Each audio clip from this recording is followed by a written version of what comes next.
Ladies and gentlemen, welcome back to Rockstar 101. His name is Brandon. He is the DJ.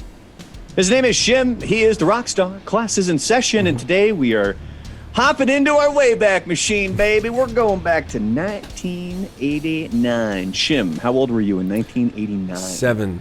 7 years old. Yeah, I was 7. I turned 9 in 1989. 89. So, obviously, this is the first of the month. This episode is dropping here on March 1st, and something that we're doing is the first episode of every month, we are releasing a playlist on Spotify that you can find under my account. It's at The Real Brandalorian, and it's the best rock from a specific year. We did this with 1995 earlier, back in February, and now I think we agreed. We want to see kind of the chronological progression of rock, right? Yeah, exactly. So we went back to 1989, and we're doing that today, and then every month we're going to do a new year. So just to kind of get you in the mindset, here are some of the big things that were going on and happening in 1989. Here in the States, we had George Bush. God, I can't say that name. You can't say George Bush Sr. It's George Bush Sr. It's the well, shit it's really to the S. It's just the Bush part. I kept screwing it up. So George Bush. He became the 41st president of the United States. Here was a really interesting fact that I found while I was looking this stuff up. You know it as Time Warner now, right? The company, Time Warner? Yeah. Well, it was Time Inc. and Warner Communications. Back in 1989, they merged to create Time Warner. Right. So that's how we know that now. We had the big Exxon Valdez oil spill. That was big in the news. Nintendo, they started selling the Game Boy, and you did not have a Game Boy? That's the first thing that I can, out of everything you've mentioned, that's the first thing that I can remember. I didn't have a Game Boy. I wanted one so fucking bad I could taste it. I can taste it now. Like, I remember when there was, and is it true, you mentioned earlier, it's like there was one kid in the school, there was usually one kid that had a Game Boy. Maybe there was a couple, but there was one kid who were a little bit more well-to-do and got a Game Boy. Mm-hmm. And you'd wait, like, it became fucking currency. Like, you would wait for a turn, like at recess or lunch. Can I have a go? I'll give you my lunch money, I'll give you my milk or whatever. Like, whatever you had to do, I'll suck your dick. Give me the Game Boy. Like you would do. 7-year-old Shim, huh? Jesus. But, like, I remember there would be a line of kids to have a go on the Game Boy. And there was a kid that actually ran turns. You could have as many times, like if it was Mario or whatever, there'd be 3 lives. And you get a go, but you had to pay for it, and it was either lunch money or like they'd bring like something to school, like if you wanted one of their toys. Damn, dude, what kind of friends did you have? We just would take turns playing. No, these weren't friends. These were gangsters. These were kids in the school that were like that. They would run it like a business, and it was just supply and demand. It was like he probably wouldn't have thought of it if everyone hadn't come and said, "I want to go." But when you're the only kid. And I had a couple of goes, and I piked out eventually because like you got to keep playing it to get good at it. So you got to keep spending money or doing shit. And eventually I was like, I just feel like shit. I'm losing money and I'm losing at the game. This fucking sucks all around. Game. So I had a couple goes and then I piked out. But yeah, I remember it vividly. Now, see, we had, I remember it was Scott Roten. He was the one that had the Game Boy. And it was a group of us that we had known each other. You know, we were 9 at the time. So we had known each other for probably 5 or 6 years. You know, we played soccer when we were like wee little tykes out there on the field. Right. And so it was a group of us, and he was the one that had it. And I just remember that he would bring it places, and then it would kind of pass it around to, you know, everybody would get a turn. Like, and it was the big one, the big game was Tetris. Yeah. And that would kind of get passed. But we don't want to get too much into this because here's what essentially we're going to be doing. Sorry. So for this episode, we're specifically going to be talking about that playlist that you can find over on Spotify, and we're going to talk about the albums that were released in 1989. But then in the next episode, we're going to get more into the pop culture aspects of 1989 and some of the other things that were going on, like television shows that debuted in 1989. You had The Simpsons, because remember, that was the Christmas special that they had in 89. Yep. Saved by the Bell, Baywatch, and interestingly enough, MTV Unplugged debuted in 1989. And then some of the movies that hit theaters, you had Batman, Michael Keaton as Batman, Jack Nicholson as Joker, Major League, Bill and Ted's Excellent Adventure, Indiana Jones and the Last Crusade, plus bunch of sequels hit in 1989. You had Lethal Weapon 2, Back to the Future 2, and Ghostbusters 2. Right. So that's all stuff that we're going to be talking about in the next episode of Rockstar 101, more of the pop culture aspects. But this playlist, we're recording this like the day before. So I think I can just probably make it active now, so people can go find it whenever, especially anybody who's following us on your, is it your Discord channel where we're live right now? Yeah. So if you want, follow Shim. You can find him over on Twitch. It's twitch.tv/Hollywood Rebellion. You can find me over on twitch.tv/The Real Brandalorian. And we, hop on live. You can chat with us. We can hang out and talk some trash about some things. But more importantly now, we're going to start talking about these albums from 1989. And some of the big name bands got some pretty big releases here. You had Rush. They released Presto. Queen released The Miracle. Tom Petty released Full Moon Fever. Aerosmith released Pump. But some of the other stuff I want to specifically talk about is the first one, and this is going to be a real different perspective coming from you, being down in Australia, is we kind of start to see grunge. The beginnings of the grunge. Yeah, thank you. Because you got Bleach from Nirvana, that was their debut album. You got Louder Than Love from Soundgarden, not their debut album, but their major label debut that came out that year. But still not the songs that people know from these bands. You know what I mean? Yeah. Yeah, no, not the thing about, for me, the only one so far of records that like you've talked about that made it into my soundtrack of my life. Bleach made it into the soundtrack of my life after I discovered Nevermind and worked my way backwards. But you got to keep in mind, like we started off the podcast by saying, I was 7. I didn't get into music until 93. And then I had missed a lot of the dope action. And I remember vividly the first time that I realized that I was behind the curve was when I went to school and I had bought Dookie, and I went to a kid who I thought was cool and I wanted to be cool, and I said, hey, I got a copy of Dookie on the weekend. I got Green Day's first album. It's amazing, isn't it? And he looked at me like, it's their third album, you loser. And I just felt like my stomach fall through my ass, and at that point, I was like, not only was it not their first, it wasn't their second, it was their third. And I didn't even understand, like, I was really just getting into music. Like, as far as I knew, every band was one album. I just didn't have much perspective. So it didn't occur to me, like, 3 albums, 6 albums, Zeppelin, naming an album versus the band. Or, like, I was still getting into it. So, dude, I thought Led Zeppelin was a guy. Dude, I thought Led Zeppelin was a guy. You thought it was like when I was a kid. You thought there was a dude named Led? I love him. And my sister was like, that's a band. I didn't know that Led Zeppelin. I didn't get the gag on Led Zeppelin until my dad told me, and he was like, yeah, Zeppelin.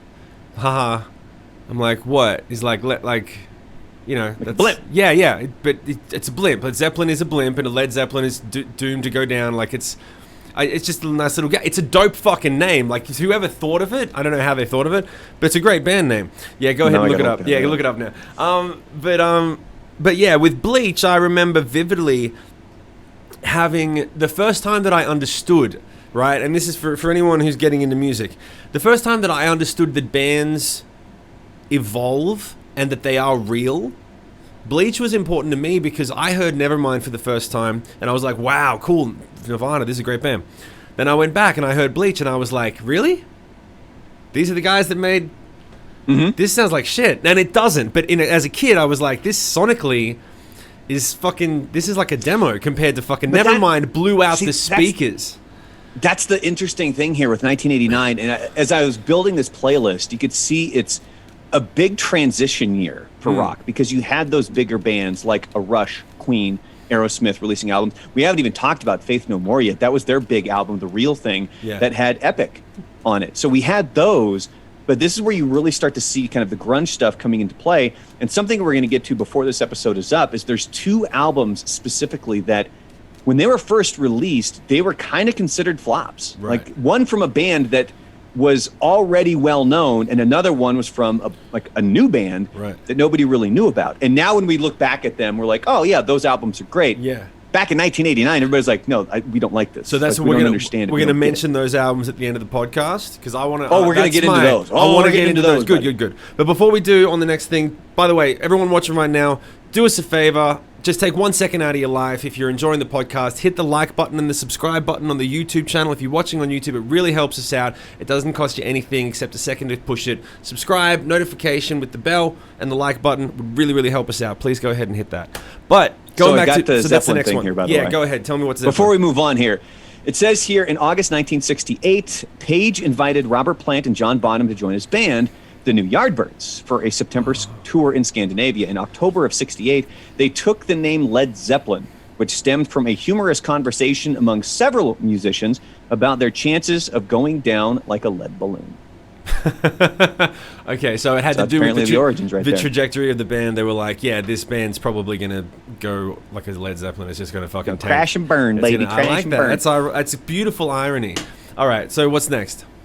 So when we're talking about these two albums from Soundgarden and Nirvana, the songs that I have included in this playlist is we have Soundgarden, we have Loud Love, Get on the Snake, Hands All Over. Those are the three that we got from them. And then for Nirvana, the only one I've so far put in is About a Girl. So to remind you, if you can, especially if you're watching this on YouTube, comment below if there's a song in the playlist that you think should be included. I've gotten a lot of feedback from people already as I've been talking about this. So comment below, or just send us a message on any of our social media accounts letting us know if there's something that was missed, because this playlist isn't my playlist. It's going to be everybody's playlist because I want input from as many people as possible. What was big for you in rock in 1989? A lot of people mentioned Pump. I saw a lot of comments were about, the first time I found Aerosmith was Pump, and I'm like, yeah, it's a good album. Oh, it's amazing, but like the amount of that had the most comments, I think, that they were like, yeah,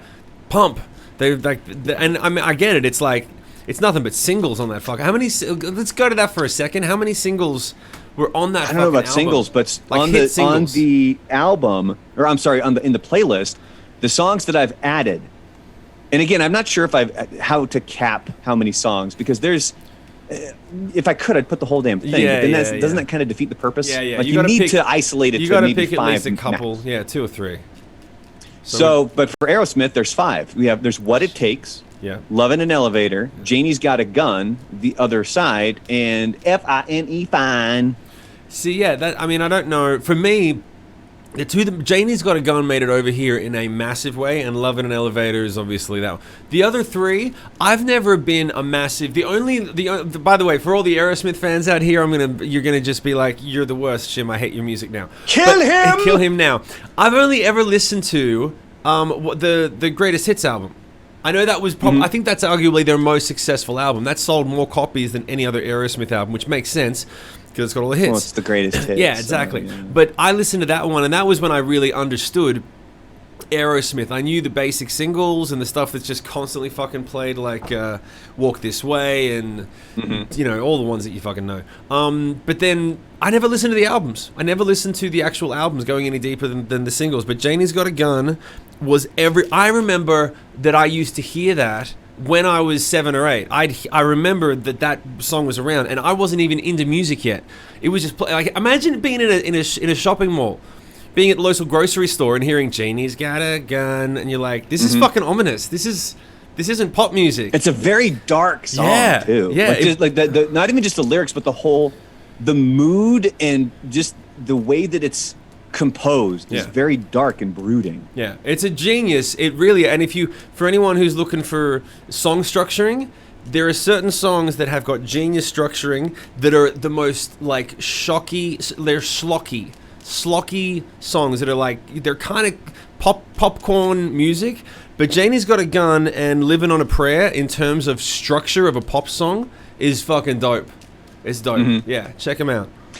Well, and then, so really quickly here before we move on to these other 2 albums that were kind of flops that I'll get to, Tom Petty, he released Full Moon Fever.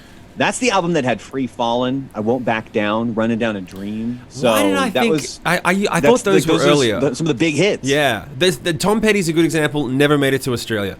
Because anything that you could loosely coin Americana never made it to Australia. Interesting. No, never grew up listening. What about to the Tom Offspring's album Americana? That's not. Yeah, that one was fine. Anything, Pretty Fly for a White Guy. Right, didn't I? They did have an album called. They had Americana. I spun the shit out of that record when it came out. That was an amazing album. Pretty fly for a white guy. And coincidentally enough, they have the Offspring. They're on this 1989 playlist. They had it at their self-titled album. Came out in 1989. Really? Okay. Yeah. You know what? It's been a million fucking years since I made that Green Day mistake. I thought Smash was Offspring's first album. I didn't know they had a self-titled. I never bothered to look. What? Yeah. How many albums did they have before Smash? Oh man, Smash was 92, let me look right? that up here really quick because I didn't even realize they had it. So I had just posted out on Facebook, "Hey, this is what we're doing. We're building a 1989 playlist. Give me your recommendations." And I have a buddy of mine who is a diehard, I don't want to he's not only exclusive to Offspring, but he really loves the Offspring.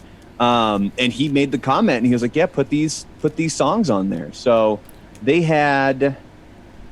I hate how sometimes Wikipedia pages are different. Oh, that was their debut, was The Offspring. And then you had Ignition in 92, and then Smash was 94. Oh, I'm so fucking lame. So Smash was their third album. It's the same thing as Green Day. They had 2 albums prior to me thinking, oh, for God's sake. No wonder Smash was amazing. They had 6 years of being a couple touring albums under their belt Yeah, already. that'll do it, yeah. Well, that's a good transition to the 2 albums that were kind of flops in 1989, because you're talking about how generally a band we're looked at Soundgarden, we've looked at Nirvana, and now talking about the Offspring and kind of their early albums, and they really didn't get their footing till their second or third album, right? Yeah. That's when they really hit their note. Yeah. Well, the first one of these 2 albums that were considered flops was the second album from this band. And I know a lot of people are going to be like, "Oh, maybe that's not necessarily rock," or they can go, suck it. Yeah. Hall's Boutique from the Beastie Boys. Oh. So Okay. I wrapped up their documentary that you can find on Apple TV Plus. Was it amazing? Oh my God. It's amazing. It's heartbreaking. It's interesting. It's intriguing. I mean, it's so good because it's essentially Ad Rock and Mike D on stage telling the story of the Beastie Boys. And then it gets to the point where they're talking about MCA, who passed away. And there's a part where they're both up on stools and they're talking. And Ad Rock has a line, and he turns to the side and he pulls his microphone down. But they also, since they're filming it, they've got lapel mics as well. Right. So when he turns to the side, you hear him say, "I can't do this. You need to take this line." It's when they're talking about the death of MCA. Right. It's pretty gut wrenching. Jesus. But it gives you a whole new perspective because their first album was so big. License to Ill was massive. Yeah. They talk about in this documentary specifically about how they wrote songs like "Fight for Your Right" to mock the frat boys, the party boys who were out. They specifically did that to mock them. Yeah. But then as they went on tour, those frat boys are the ones who were showing up, and then all of a sudden they were like, we started to realize we are the frat boys now. They're out there partying and they've become the people that they were originally mocking. Yeah. So after the debut album came out, they toured, I think, for 2 straight years. And then it got to the point where they just kind of took a break. They didn't break up. They didn't fight. There was nothing. They just kind of the 3 of them just went and did their own thing. Right. Because they were burnt out. Yeah. So I think Ad Rock went to Hollywood. He was in a movie. MCA started touring the world. I think that's when he took his first trip to Tibet. And then what's funny in the documentaries, you get Mike D, where he was like, "I was in New York doing a bunch of drugs." That's basically what he was saying. Right. So then when it came time to make a second album, I believe they kind of hooked up with the Dust Brothers. Ad Rock was at a party and he heard this music where, do you ever have that happen at a party where somebody might be playing some music that you don't know, but it draws you to it, like the way that it would a pie would draw Bugs Bunny in an old Looney Tunes cartoon where he's almost floating through the air.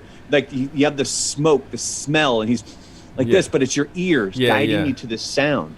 And he ends up kind of meeting up with the Dust Brothers. And so then that's when he reaches out to the other guys and all right, time for the second album. This is going to be great because there's a lot of things that happened with the first album. Maybe they weren't the biggest fans of. They maybe didn't want to do it, but a lot of it had to do with Rick Rubin and I think it was Russell Simmons were the kind of the 2 guys that helped create Def Jam and that first album. Yeah. So all right, we're gonna do this. So they go rent this big ass house up in the Hollywood Hills. They constantly make jokes in the documentary about how they had a pool that had a bridge over the top of it, and they're like, "You ain't made it until you get a bridge over your pool." Okay. And their thought process was, as long as we can live together, we'll be completely engulfed in the writing process, and this is going to be the greatest thing we've ever done. Like, we were half in before because we were just recording occasionally, but now we're really going to do a deep dive in. And they did. Yeah. And the album bombed when it first came out, because they were like, we went from like being the biggest thing on the planet. Now this album was released, and there's like radio wasn't playing it, nobody was talking about it. Like, it didn't do well at all. And what songs are off that? The ones that I have on the playlist are "Shake Your Rump," "Shadrach," and "Hey Ladies." Those are the three that I've put on from the Beastie Boys. But that's the thing, is that you don't really have whoopsies. You don't really have a lot of like the singles that people know. Yeah, no, I was gonna say I don't know any of those songs. You'd probably. I know "Hey Ladies." I know "Hey Ladies." Okay, so you'd even "Shake Your Rump" and "Shadrach." I think if you were to hear them, you might recognize them just because you've probably heard them before because somebody else is playing it. But has that record come to be critically acclaimed now? Yeah, so that's the interesting thing, is that it all of a sudden became one of those situations where at the time nobody really enjoyed the album. Like, it was just kind of not good. That's about it. It was not good. Yeah, and that's how it was received. But then now it's to the point now that we're 30 years past its release, and it's all of a sudden acclaimed as one of it, just a fantastic album. Is it one of their best albums? Probably not, because they've made so many really good albums. Yeah. But it just kind of bombed. It came out flat-footed. What was the other bomb? The other bomb was Nine Inch Nails' "Pretty Hate Machine." Holy shit, you're kidding. I didn't know it was a bomb. It did not do well. But then again, this was the debut album by Nine Inch Nails. So this was kind of the interesting thing with these two albums kind of being compared to each other, is that one of them, you got Beastie Boys, where this is the second album after a highly successful debut. And then you have this debut album from this band, this industrial rock band which that nobody's ever really heard of. I was going to say, industrial wasn't... How close was it? How close am I correct in saying that they really nailed the industrial concept? There was a lot of underground goth and dark bands, and there was Sabbath, and there was but in terms of industrial, that was kind of the first industrial band, right? That most people ever heard of. I think it kind of was. So when you actually saw it, you'd look at it and go, what the fuck is this? This is just grimy, dirty noise. I'm sure most people thought that. Some of the first stuff where computers were really being involved in the recording process. And that was one of the things that even back then Trent Reznor was saying in interviews, was that he enjoys it because you can make sounds and you can make music that a human being could not. And at the time, I think there was a lot of people who were, I don't want to say they were anti that, but maybe they weren't the biggest fan of that. And I have a quote here from Trent Reznor, where he's talking about, so this is 2 years after the release of Pretty Hate Machine. Right. To where he says, "A lot of it sounds immature to me now. At first, it totally sucked. I became completely withdrawn. I couldn't function in society very well, and the LP became a product of that.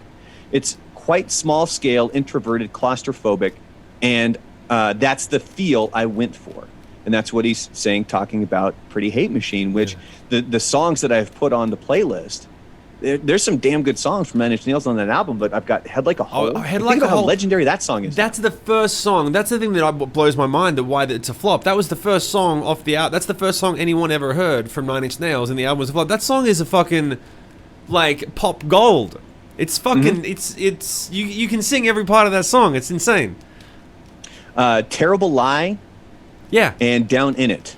Those are the ones that I've put on the playlist so far. Those are amazing. So I had it was interesting. I remember having a conversation with my boss, Kevin. This was years ago. And we were talking about Nine Inch Nails because I think they were getting ready to come into the tour. And he got on this discussion about Pretty Hate Machine. And he was like, and especially in regards to radio, he goes, it didn't do well at all. Nobody wanted to play it because nobody really knew what it was. Yeah. It was such a stark contrast from anything else that was out there. Yeah. And it wasn't until after let me think here. What was the other album? Downward what was Spiral? the one that really Downward Spiral. Downward Spiral. But even Broken, which the EP when that came out. I mean, even that one. But it was the Downward Spiral, and this is how you end up kind of working backwards almost, because what Kevin had said was, in '94 when the Downward Spiral was released, you all of a sudden people went and looked back at Pretty Hate Machine, and they're like, huh. Now we see what he was doing. Now we see where he was going with it, and then that kind of brought that popularity back into kind of I don't want to say mainstream status, but that's really what it did. Do you want to know why I think that probably happened? Why is that? I think that was Closer the first single off Downward Spiral. Was Closer the first single? No, March of Pigs was. March of the Pigs was. March of the Pigs was, I mean, they were pretty close. It says here that the March of the Pigs was released February 25th of 94, and then Closer was May 30th of 94. Okay, well, Closer was definitely the breakout song. March of the Pigs is great. Oh, God, yeah. But here's this is my limited, take a shit on me for getting it wrong. Comment in the comment section. Tell me I'm wrong or tell me I'm right. Yeah, yell at him. Closer is fucking beat the shit out of him. Closer is the first Nine Inch Nails songs that most people heard that was sonically pleasing. And when I say sonically pleasing, every sound is nice and round and full and kind of creamy and has this nice texture, and the bass, even though it's kind of grimy and like it sounds like cockroaches crawling up a wall, it's not abrasive. It really is quite pleasant to listen to. So I think that anyone who was either on the fence or wasn't paying attention started paying attention on that song.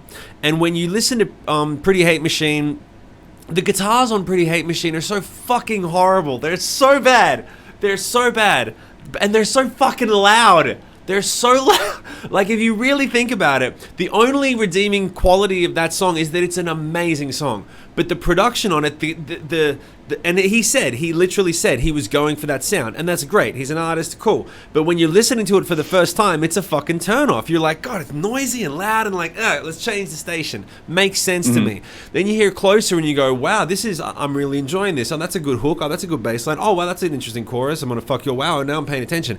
And it gets you through, it gets you in the gate. It gets you in the Nine Inch Nails gate. Then you listen to Closer a few more times, then you listen to the record. It walks you through the process, and then when you go back and you give it a chance, because you got to give that music a chance. You got to listen to the album a few times, and the Downward Spiral is the same. There's a lot of stuff on the Downward Spiral that we talked about with Hurt. Hurt is designed to make you feel uncomfortable. His music is designed to make you feel uncomfortable. He says, I want to make you feel... He says it. He says, I wanted to make you feel that I was uncomfortable. It's about an uncomfortable subject. Fucking go there. And he takes you there most of the time. And so, until you can get a pleasing song to sort of satisfy you and get you in the gate, then after a while, your inner emo comes out and you're like, oh, I like going on this ride with Trent. But I think that's really the main reason. And I think that's calculated on his part, honestly, because he had no reason to make it that pleasing for the audience, because he was writing about these horrible concepts and these dark ideas to make it that nice to listen to, like really nice. So I think he's a genius and I'm a massive fan, but I think that's why 50% of the reason that album tanked is because of the sonics, man, because the songs are amazing. Yeah, that's it. That's my 2 cents. Boom. Hit the like button, hit the subscribe button. Do you agree with me? Smash the subscribe button, hit the notification bell. Boom. Build the shit up. The interesting thing, too, like I remember when that came out, I had a friend who was obsessed with Nine Inch Nails. There was some when that album came out. Not with Pretty Hate Machine or really anything else. No. But I remember Once it was cool. He offered me $5 to leave it on MTV when the video for Closer came out.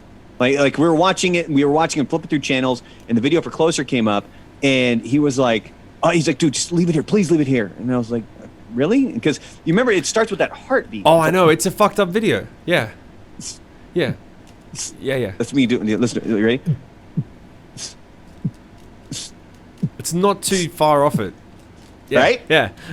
See, I can do this. I'm a Foley artist. But then he was like, dude, I'll give you $5 to leave it on. And I'm like, really? Sure. So I took $5. Yeah.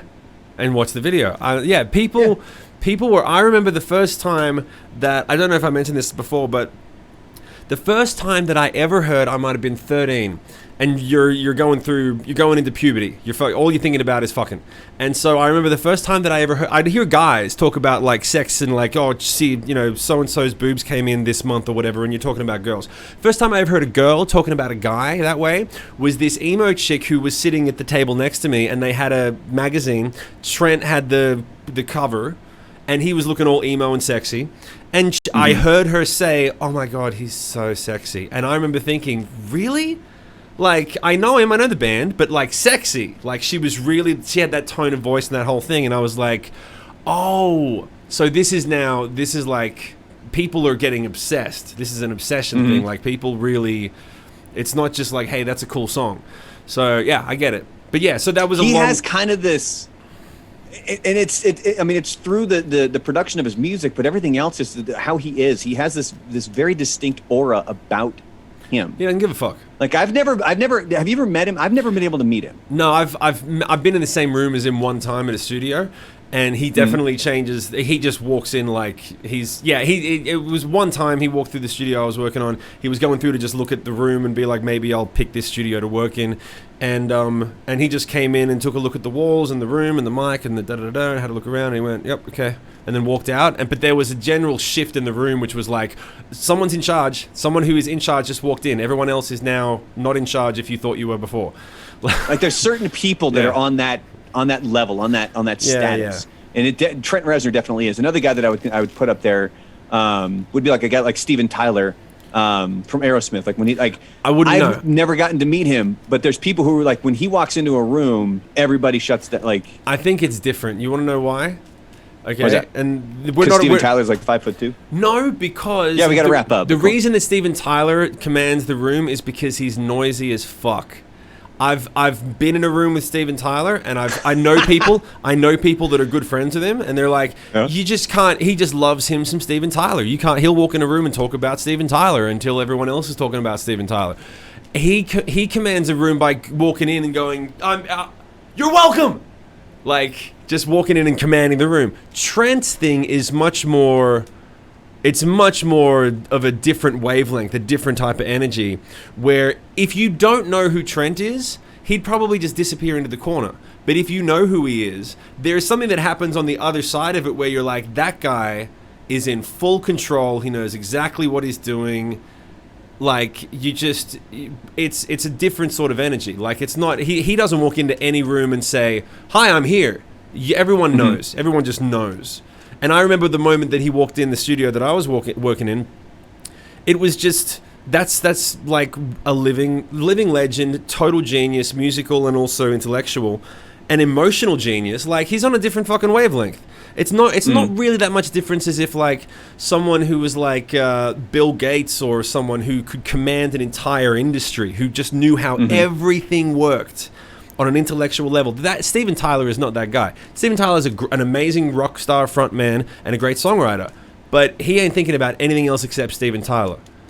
Straight up. Sorry, Steven. You know it and you love it. I remember seeing an interview with Steven Tyler where he talked about writing "Love in an Dude Looks Like a Lady." This will tell you everything you need to know about Steven Tyler. It was an Oprah interview when he was doing the Voice or the fucking American Idol. And he talked about making "Dude Looks Like a Lady," and someone came in with the lyric of like, "Man, that's kind of crazy," or "Dude is kind of crazy," and he flipped it to "Dude Looks Like a Lady," and it opened up the potential of the song. And I think Oprah said like, "Really, just like that?" And he said, "Just like that. Yeah, I'm that good." And he meant it. And I was like, there you go. That's Steven Tyler. Everything you need to know. Yeah. No disrespect. No criticism, but just that's what you get. You're getting Steven Tyler. If Trent Reznor was like, yeah, I'm that good, you'd be like, oh, I didn't know you were a douche. I thought you were just like... like, it's the persona of Steven Tyler, it's acceptable, but the persona of Trent Reznor, it would come off differently. Yeah, you just watch you watch one interview of both of them back to back, it's a totally different energy. But well, that's a perfect transition to wrap up this episode, because we're talking about Steven Tyler and the song "Dude Looks Like a Lady," which I've heard multiple different versions of how that song kind of came into existence. But every version that I've heard involves one band. And it's not Aerosmith. Do you know who that is? No, which one? Oh, Motley Crue. I was gonna say Motley Crue. Damn it, you beat me to it. Yeah. I was gonna Motley say Crue. it's Where, like they saw how they were dressing, and they were like, and the two different stories I've heard is he saw Motley Crue performing, and in his brain he was like, dude looks like a lady, like they're dressing like ladies. Yeah. But then the other story I've heard is they were hanging out with the guys from Motley Crue, and couldn't tell them apart from the chicks. they in the were room. at a like a cross-dressing bar or something like that. Okay.